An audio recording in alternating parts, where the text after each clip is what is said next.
বন্ধু বান্ধৱীসকল, মোৰ এই জ্ঞান কুটিৰ ইউটিউব চেনেললৈ তোমালোকক স্বাগতম জনাই আজিৰ এই গুৰুত্বপূৰ্ণ ভিডিঅ'টোৰ আৰম্ভণি কৰিছোঁ। ১ নম্বৰ প্ৰশ্ন, কৃপাবৰ বৰবৰুৱা ছদ্মনাম কাৰ আছিল? উত্তৰ, লক্ষ্মীনাথ বেজবৰুৱা।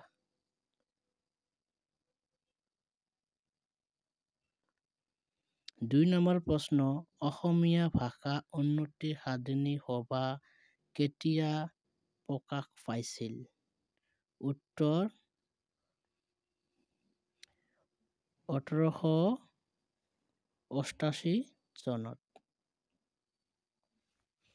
৩ নম্বৰ প্ৰশ্ন, বুৰঞ্জীমূলক নাটক জয়মতী কুঁৱৰীৰ ৰচক কোন?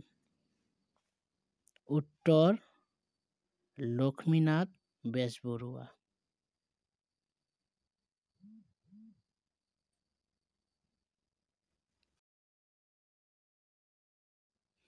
৪ নম্বৰ প্ৰশ্ন, এৰাবাটৰ চোৰ ১৯৫৬ বোলছবিখন কোনে পৰিচালনা কৰিছিল? উত্তৰ, ডক্টৰ ভূপেন হাজৰিকা। ৫ নম্বৰ প্ৰশ্ন, বৰ্তমান আমাৰ সংবিধানৰ ৩য় অধ্যায়ৰ কিমান নং অনুচ্ছেদৰ পৰা কিমান নং অনুচ্ছেদলৈ ৬ প্ৰকাৰ মৌলিক অধিকাৰ সন্নিৱিষ্ট কৰা হৈছে? উত্তৰ, ১৪ নং অনুচ্ছেদৰ পৰা ৩৫ নং অনুচ্ছেদলৈ।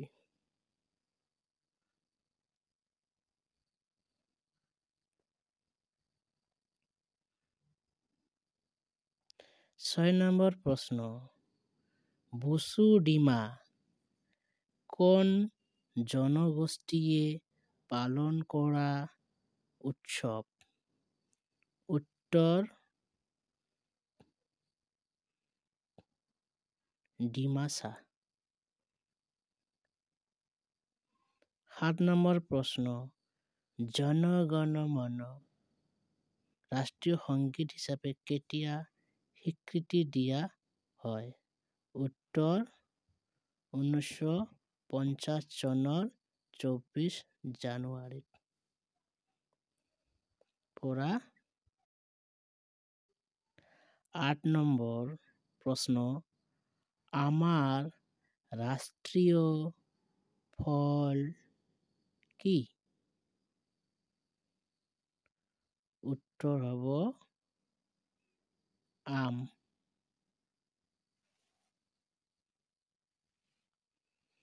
৯ নম্বৰ প্ৰশ্ন, আমাৰ ৰাষ্ট্ৰীয় সংগীতটো কেই ছেকেণ্ডত গাই শেষ কৰিব লাগে?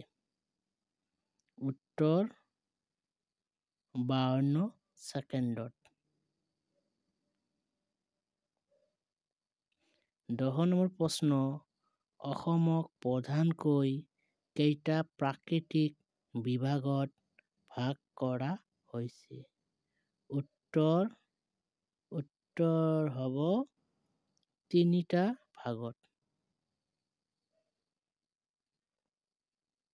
১১ নম্বৰ প্ৰশ্ন, সাংবিধানিক প্ৰতিকাৰৰ অধিকাৰ কিমান নং অনুচ্ছেদৰ পৰা কিমান নং অনুচ্ছেদলৈ উল্লেখ কৰা হৈছে? উত্তৰ হ'ব ৩২ নং অনুচ্ছেদৰ পৰা ৩৫ নং অনুচ্ছেদলৈ।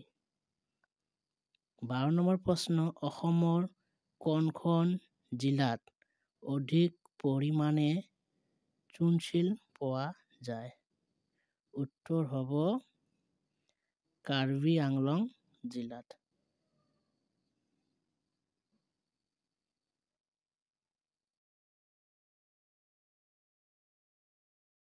১৩ নম্বৰ প্ৰশ্ন, ধৰিত্ৰী দিৱস কেতিয়া পালন কৰা হয়? উত্তৰ হ'ব ২২ এপ্ৰিলৰ দিনা। ১৪ নং প্ৰশ্ন, বৰগীতসমূহক কোনে নবেল নাম্বাৰ বুলি অভিহিত কৰিছে? উত্তৰ হ'ব ডক্টৰ বাণীকান্ত কাকতি।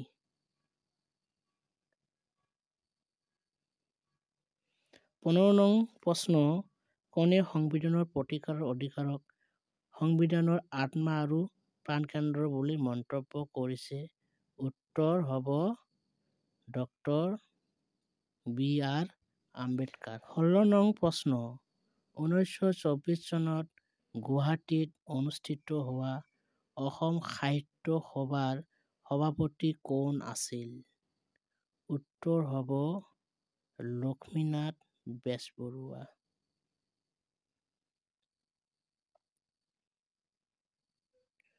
17 নম্বৰ প্ৰশ্ন, বনফুলৰ কবি কোন আছিল? উত্তৰ হ'ব যতীন্দ্ৰনাথ দুৱৰা।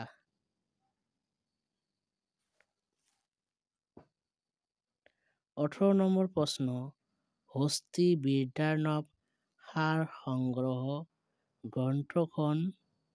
গ্ৰন্থখনৰ ৰচক কোন? উত্তৰ হ'ব সুকুমাৰ বৰকাঠ।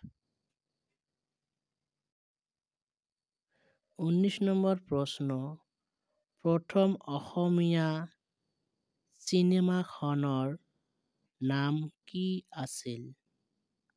উত্তৰ হ'ব জয়মতী।